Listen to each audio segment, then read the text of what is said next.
Anyway, maraming salamat Mayor sa iyong panahon at maraming salamat sa lahat ng mga supporters na narito.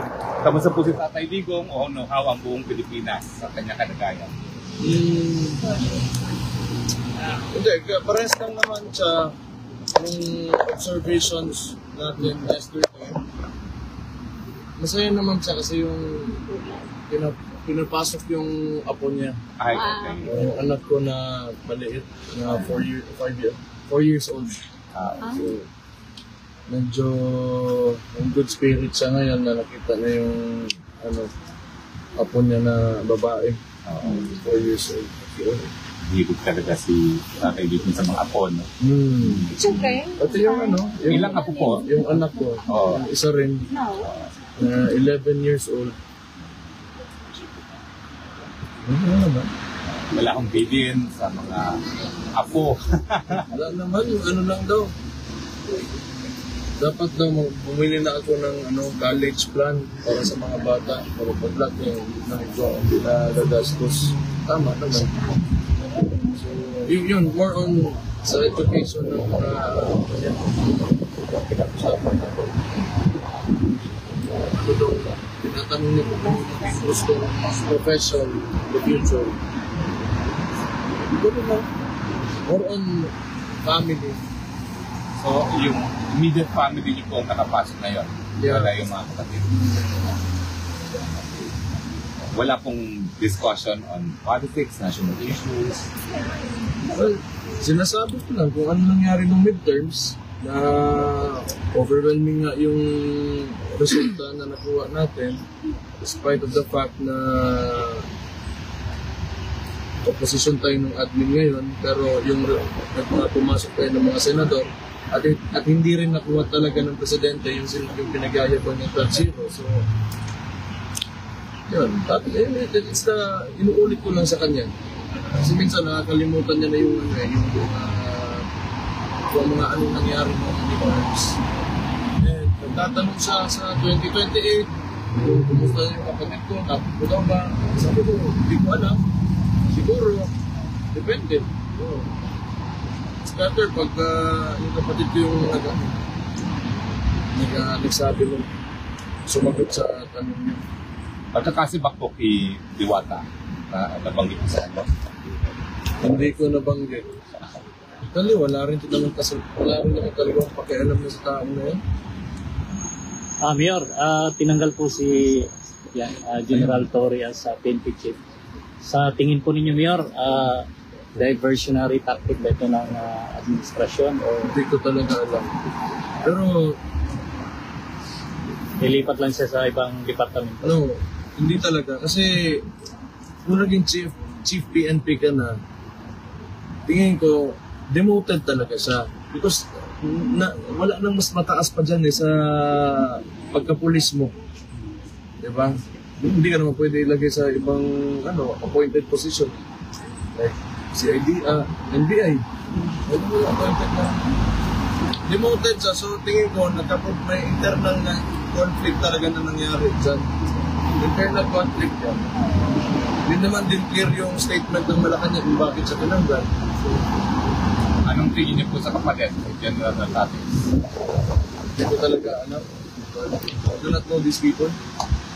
Mayor Bastel. But for sure, kung may papalit na na chief PNP dyan, may talaga yan. May order talaga yan na puntiryahin tayo. Naman lagi hindi ka naman maging chief PNP pag wala kang gagawing katarantaduhan against sa aming mga Duterte o sa mga supporters natin.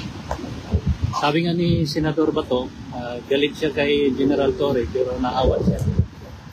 Dahil, wala, bakit yung statement na gano'n? Politiko rin naman siya, so bahala sa sinabi. Pero sa immaterial yung kay Torre, tapos na yun lahat. So, kung ano man yung reward niya, kung kinuha siya, tapos na, yung tatay ko nandyan na sa ICC. Mayor Bastel, do you think that yung pagkasimba kay General Torre is to divert the attention of the public doon sa issue ng flood, anomalous flood control projects right now? Hindi naman siguro. Mas more on tingin ko talaga internal conflict yan dito. Hindi sila nagkakasundo kasi nagsimula na yun hanggang Perimulya, di ba? Nagkakasagutan sila. Hindi mo naman din masasabi na diversionary tactic because the president himself ay ginagamit na yung flood control projects na PR niya. So I think it's blowing up on his own face right now. Siguro pwede. Kasi gusto niya maging parang tagapagsalita ng mga nangyayari sa flood control projects, and yet going back sa sinabi ko yesterday, responsibilidad niya naman talaga yun. Dapat, in the first place, he did not allow it to happen. Yun naman talaga dapat. Mayor Baste, on a different matter, what is your comment about the statement of Senator Riza Ontiveros about the extradition of Pastor Apollo Quiboloy doon sa kaso niya allegedly doon sa United States? Do you have a comment about that, sir? Hindi ko alam kung ano talaga yung problema ng US kay Pastor Quiboloy. Pero alam niyo talaga, yung Amerikano, pulis-pulisan yan sa mundo. Tingnan nyo, kahit saang lahat ng mga bansa na pinuntahan ng mga yan, lalo na dito sa mga Arab countries, sira talaga. You think of one country na pinuntahan ng mga yan na hindi nasira at hindi binomba, walang nangyaring rehimen, palit, they operate like a different thing. They're the hegemon. So, there's nothing you can do about it. They have the weapons, they have the power, they have the resources to do what they want anywhere in the world. So, kung ano yung issue nila kang Pastor Quiboloy, hindi natin alam. But, it's always been the case. Everywhere they go, they just, pain and suffering will ensue. Yan talaga nakikita. Mayor, parang kapareho kasi nangyari kay Tatay Digong na sabi nila wanted daw ng Interpol, hindi naman. Itong kay Pastor Quiboloy, sabi nila rini-request daw ng extradition ng Amerika, sabi ng DFA wala namang ganung request. Tingin nyo, sasapitin din ni Pastor Quiboloy yung sinapit ni Tatay Digong na Pilipinas mag-surrender sa kanya sa Amerika? Probably. Kasi kita niyo naman si Bongbong noon isa puppet of the Americans. You really think na makakapasok ng ICC detention center si Rodrigo Duterte if this was not a NATO country? Yes, remember that. So it's the Western world that we're up against. And because they do not, ayaw kasi ng mga Amerikano na sumasagot ka. Lahat ng sumagot sa mga Amerikano, si Gaddafi, Saddam Hussein, mga yan, it's either hindi namatay, pinatay, nakulong. So that's the reality. They're the hegemon, you cannot do anything about it. Mayor, may mensahe ka ba sa mga kababayan natin Pilipino sa preparation sa hearing po ni PRD ngayong September 23? Sabi nung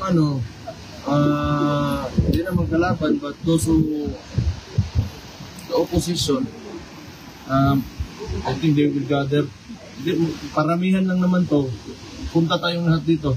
Kita tayo dito sa confirmation trial ni so that they will see kung gaano tayo kadami talaga.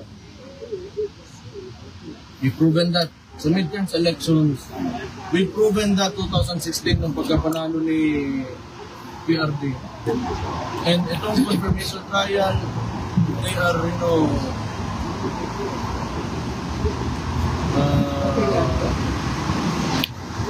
tawag hagit sa Tagalog, yawa.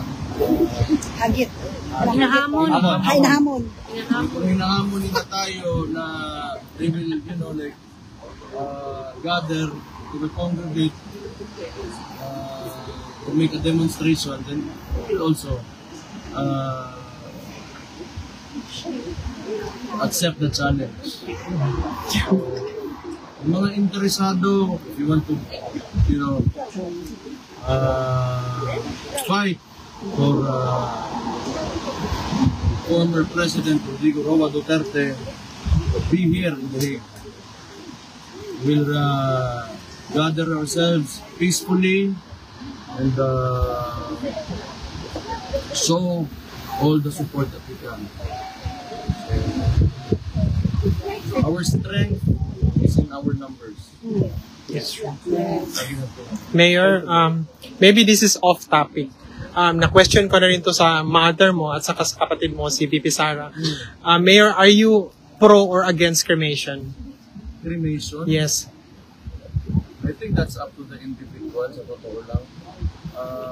Kasi traditionally, tayong mga Katoliko, yun na yung ano natin. Pero ako, personally, you mean sa tatay ko? O kasi pinost ko kasi kanang umaga yung sinabi ni PRRD na gusto niyang magpa-cremate. Hindi ko alam. I do not want to think about it. I do not want to, I want to see him leave that place alive. Sorry for that question. Inano ko lang. It's okay. Everybody. But ako, mamatay ako, magpa-cremate ako. Si VP kasi is nasa ano. bahay ako ng mga apo ko, hindi ako wala dun sa yuta ba. Saka mahal. Mahal pag bayad ka pa ng mga Si VP kasi against siya. sa Against. Tapos yung mama mo, sabi niya, depends lang sa tatay niyo po. Kung anong gusto niya. So, yun lang. Hindi. Siguro naman, tanungin muna natin yung kayo, mga Pilipino, kung anong gusto niyo. Kung saan yung mura? Marami ni Uwi, Mayor. Pauwi talaga. Ang buhay. Buhay. Tata yung Hindi kung anong gusto niya. Duterte Monument.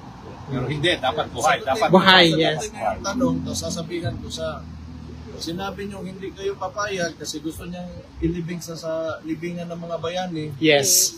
Okay, sabihan ko, hindi papayag yung mga bata mo sa labas. Okay. Hindi naman ganun lang. Ano Mayor, ano na lang po, mensahe po sa mga kababayan nating mga Pilipino buong mundo na patuloy na nagmamahal sa pamilyang Duterte, sa inyo po Mayor, at sa mga kababayan natin sa Davao. Okay. Ganun pa rin. Tuloy lang. Kung ano yung plataforma ng tatay ko noong 2016, lalo na yung mga talagang naniwala sa kanya, noon pa, mula nung simula pa lang, yung plataforma niya is against drugs and corruption, against criminality. Tuloy nyo lang yung suporta doon at paniniwala na maibabago pa natin yung bansa natin. And yung tunay na pagbabago, siguro hindi naman makakakuha ng ganitong klaseng suporta yung tao na yan na nandyan ngayon sa loob ng ICC, spending their own money, using their own time, kung walang nagawang maganda yung tatay ko. So, tuloy nyo lang. Yes. Paglalabas yan, okay. Nandyan yung kapatid ko. If she will bid for the 2028 elections for the presidency, ayun, hindi natin alam. Diyos lang nakakaalam ng lahat. Yes. So, yeah. Just pray for each and every Filipino. Just pray for the country. Thank you. Just keep on moving forward. Hindi talaga madali ang buhay, pero sipag at pakikipagtulungan lang talaga. Ganun lang. Gusto mo, you want to build a country na the country that you aspire to. Mayor, kami sa Cebu, ikaw talaga yung presidente namin. Hindi talaga 2028 sa Philippines, ikaw talaga. Inaano namin. Ayaw na. Eh, yun talaga ano namin. Sag-asar ako sa gobyerno, kaya ko ilaing ibaw ang trabaho na to. Political science ko, graduate eh. Pag dili ko musod og gobyerno, kasi call center ko, maestro, dara ko kutob. Pero it's your destiny na Wag lang. Ginoo na ibaw. Mawalagi. So, Hindi man ko nasabot ang ginapag-ambisyonan. Kitanawa ko ang mga no. lagi. Hirap. Ambisyon sa nga nasa iyakang una-una nga porma sa nasod na iyang gusto. Kung sa'y gibuhat sa iyakan. Any comment po sa gusto pong mangyayari ni Senator Robin Padilla na yung mga elected official daw po is yearly magpa-drug test? Maganda talaga yan. Maganda talaga yan. Para matapos na yung usapan na yan. Maganda yan. Kung kakasalan talaga yung presidente, lahat ng mga elected officials, ang problema niya. Para alam mo na yung mga nagdedesisyon sa mga opisina natin na inuupuan nila nasa tamang pag-isip. Tanto yan. Yung daming comments. Okay talaga yan. Meron pa questions? Well, kung wala na, kasama po niya yung buong pamilya niya, pero we have a few minutes for pictures po. Okay, dito po ang pila, dito po ang pila. Dito po ang labas. Thank you. Mayor. Sige na, lalo na yung mga first-timers, go, go, go. Mga first-timers, go, go, go. Pino na kayo doon. Go, go. Go, Mayor. Attorney, we have to take. Mayor, po dito lahat ng mga para pag-picture.